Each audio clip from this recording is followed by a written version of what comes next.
There is not a day that goes by, and I mean that, where somebody doesn't say that Biden or Obama or Hillary or Kamala should be charged with treason, that somebody should be charged with treason.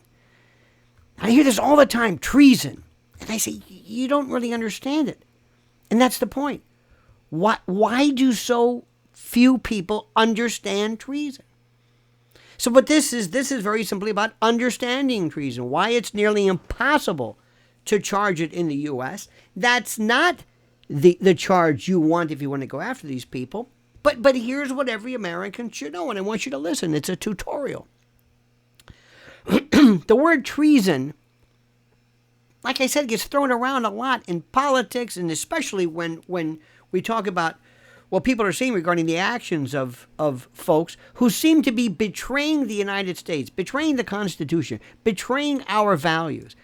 But in a legal sense, treason is not just a vague concept.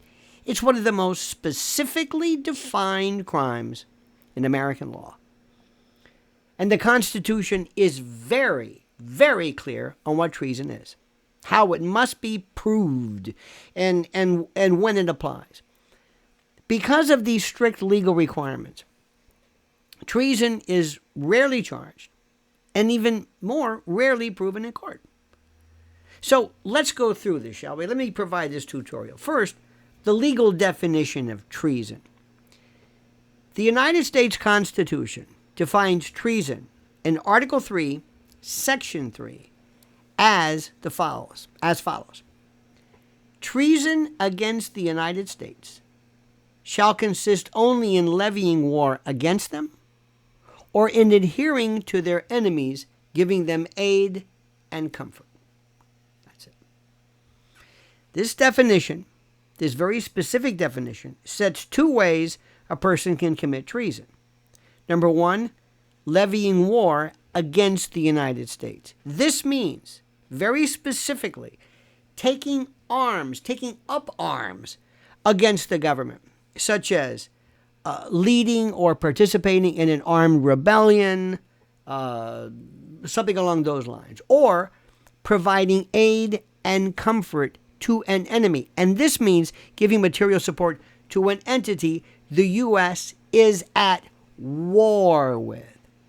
Not antagonistic to, war. Is that tough? Are we at war with cartels? Well, maybe euphemistically. Are we at war with terror? Poverty? I don't know. Treason has a higher standard of proof than almost any other crime. A conviction requires either a confession in open court or the testimony of two witnesses to the same overt act of treason. Now, this makes it virtually impossible, if not extremely difficult, to prosecute, even in cases where people believe that treason has occurred. So listen very, very carefully. It's fascinating. The next question is, do we have to be at war for treason to apply? And one of the biggest limitations on charging treason is that the United States must be at war. I'm doing a lot of these today. With an enemy.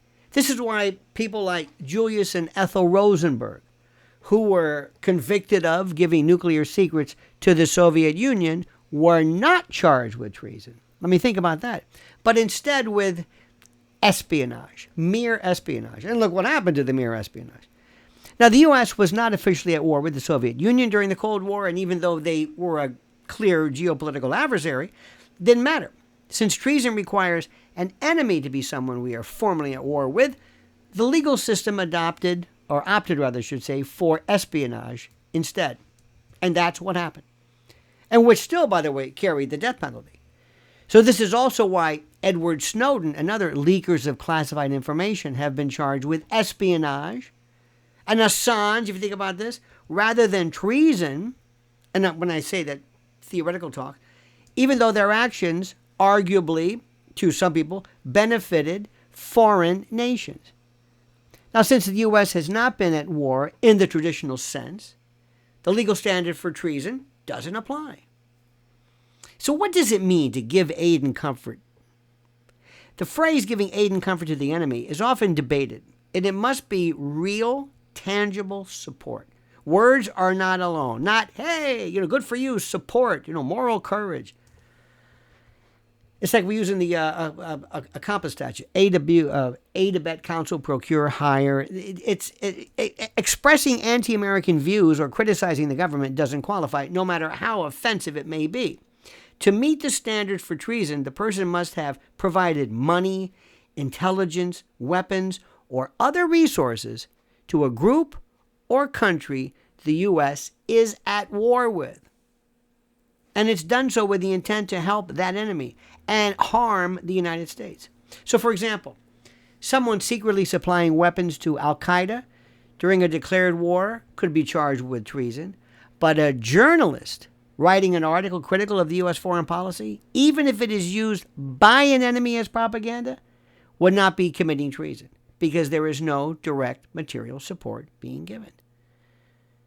And the last folks convicted of treason, Tokyo Rose and Axis Sally. In U.S. history, only a handful of people have been convicted of treason. The most famous, of course, is Tokyo Rose, Eva Toguri, and Axis Sally, Mildred Gillars, both American women who broadcast propaganda for enemy nations during World War II, and that was it. Tokyo Rose was accused of spreading Japanese propaganda through evidence, later showed that she was coerced into it. She was convicted and sentenced to 10 years in prison, but later was pardoned. Axis Sally worked for Nazi Germany and was convicted for her propaganda broadcast that encouraged U.S. troops to surrender, and she served 12 years in prison. Now, these cases were successful because the U.S. was officially at war with Japan and Germany, making their actions clear violations of the treason statute. But then again, material, actual aid and comfort, I don't know. I'm sorry. But at World War II, nobody was about to give them the benefit of the doubt. So why is treason so rarely charged?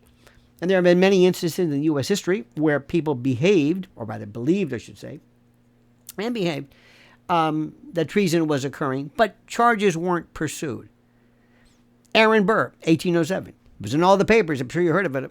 This was accused of treason for allegedly planning to form his own nation in the western U.S. However, the courts ruled that since no war had been declared and there was no direct act of violence, treason didn't apply. What about Confederate leaders after the Civil War? That had to be treason, right? They could have been charged with treason, but Andrew Johnson issued mass pardons, avoiding trials. John Walker Lynn, remember that guy? In 2001, he was the American captured, the American Taliban, or fighting for the Taliban in Afghanistan. While many called for treason charges, he was convicted instead of providing material support to a terrorist organization. Okay, why?